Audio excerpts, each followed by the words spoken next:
Halley's Comet. Facts about the most famous comet, presented by Elizabeth Howell through space.com. Halley's Comet is arguably the most famous comet. It is a periodic comet and returns to Earth's vicinity about every 75 years, making it possible for a human to see it twice in his or her lifetime. The last time it was here was in 1986, and it is projected to return in 2061.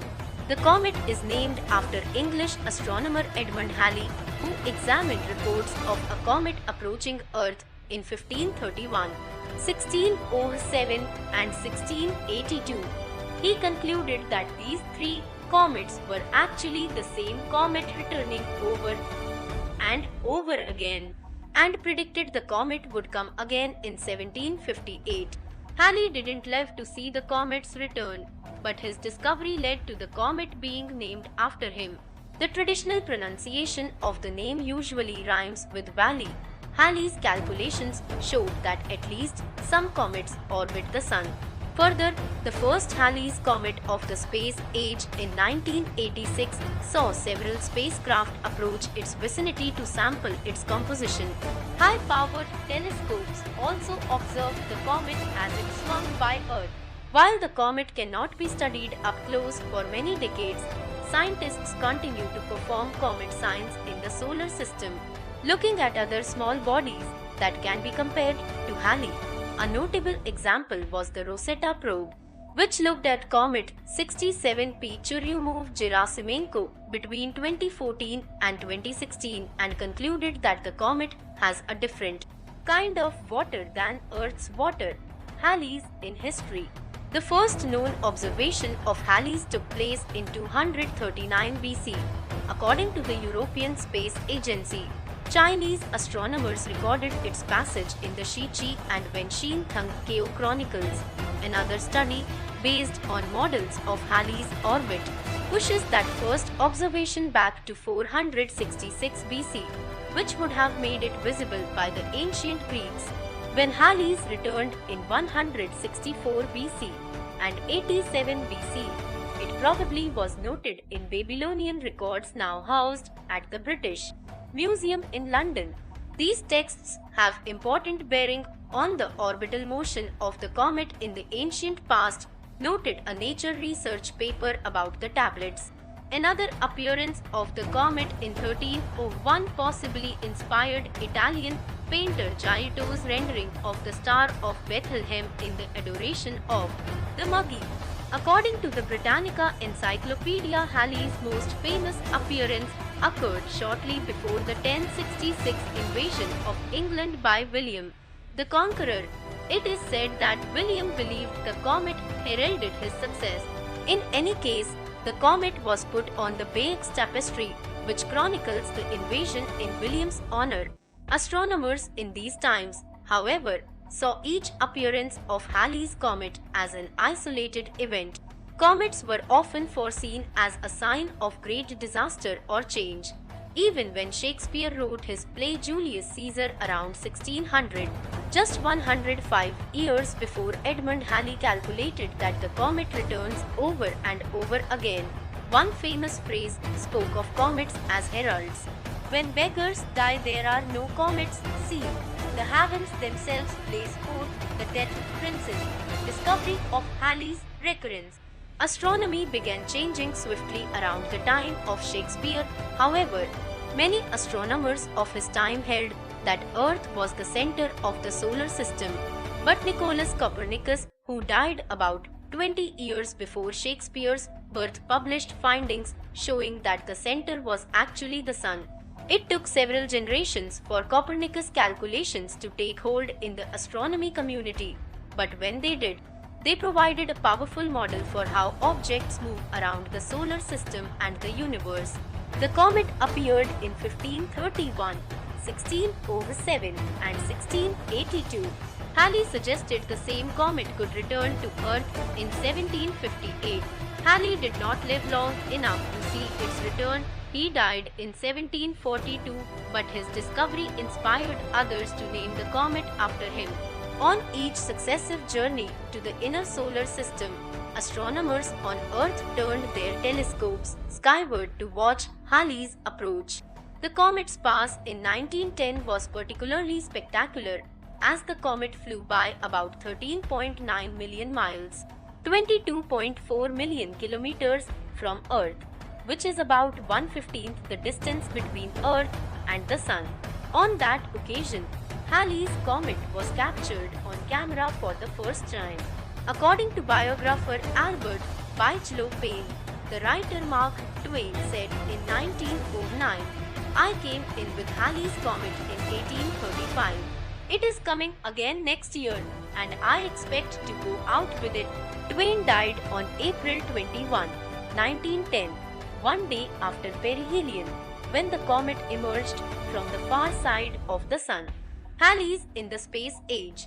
When Halley's comet came by Earth in 1986, it was the first time we could send spacecraft up to look at it. That was a fortunate occurrence, as the comet ended up being underwhelming in observations from Earth. When the comet made its closest approach to the Sun, it was on the opposite side of that star from the Earth, making it a faint and distant object, some 39 million miles away from Earth. Several spacecraft successfully made the journey to the comet. This fleet of spaceships is sometimes dubbed the Halley Armada. Two joint Soviet-French probes, Vega 1 and 2, flew nearby, with one of them capturing pictures of the heart or nucleus of the comet for the first time. The European Space Agency's Giotto got even closer to the nucleus, beaming back spectacular images to Earth. Japan sent two probes of its own, Sakigake and Suisei, that also obtained information on Halley.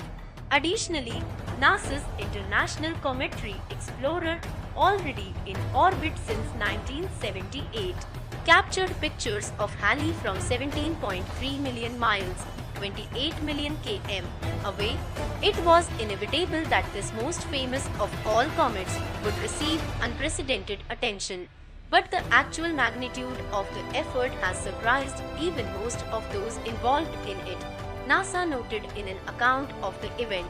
Sadly, the astronauts aboard Challenger's STS-51L mission were also scheduled to look at the comet, but they never got the chance. The shuttle exploded about 2 minutes after launch on Jan 28, 1986, due to a rocket malfunction, killing all 7 astronauts. It will be many decades until Halley's gets close to Earth again, but in the meantime you can see its remnants every year. The Orionid meteor shower, which is spawned by Halley's fragments, occurs annually in October. Halley's also produced a shower in May called the Eta Aquarids. When Halley's sweeps by Earth in 2061, the comet will be on the same side of the Sun as Earth and will be much brighter than in 1986. At least one study has pointed out that it is difficult to predict Halley's orbit on a scale of more than 100 years, and that the comet could collide with another object or be ejected from the solar system in as little as 10,000 years. Although not all scientists agree with the hypothesis, when Halley next returns to Earth's vicinity, one astronomer predicted it could be as bright as apparent magnitude 0.3. This is relatively bright, but well below that of the brightest star in Earth's sky, Sirius, at magnitude 1.4 as seen from Earth. There is a group of comets called Halley family comets, HFC, because they appear to share the same orbital characteristics of Halley, including being highly inclined to the orbits of Earth and other planets in the solar system.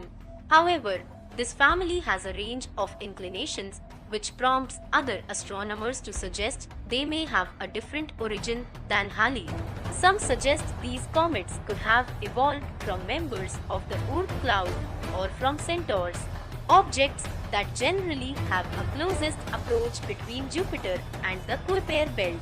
Alternatively, HFCS could have come from somewhere just beyond Neptune. While it will be decades before we can send another spacecraft to Halley's comet, There have several other missions that have studied comets from up close between 2014 and 2016. For example, the Rosetta probe examined Comet 67P Churyumov-Gerasimenko up close and made comparisons to other comets. One of its key findings was uncovering that Comet 67P had a different kind of water, specifically a different deuterium to hydrogen ratio than what is seen on Earth back in the 1980s. Similar examinations of Halley by the Giotto probe also showed that Halley has a different T/H ratio in its water than on Earth. Other notable cometary missions include NASA's Stardust, which captured samples of Comet 81P Wild and returned them to Earth, NASA's Deep Impact, which deliberately sent an impactor into 9P Tempel on July 4, 2005, and the European Space Agency's Philae, which landed on Comet 67P in 2014. Thank you.